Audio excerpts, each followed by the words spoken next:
हरियाणा स्थित सोनीपत के गन्नौर में शहीदी दिवस मनाया गया। इस कार्यक्रम में सैकड़ों की संख्या में लोगों ने भाग लिया। मुख्य अतिथि सांसद रमेश कौशिक तथा विशिष्ट अतिथि विधायक निर्मल चौधरी रहे। डीएसपी जोगेंद्र राठी, एसएचओ सुनील कुमार सिंह एवं अन्य पुलिसकर्मियों का सहयोग रहा।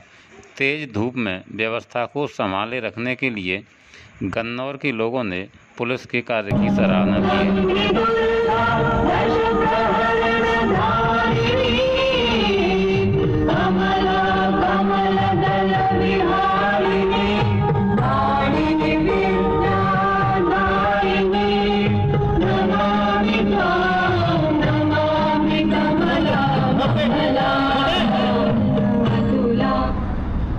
बोलिए भारत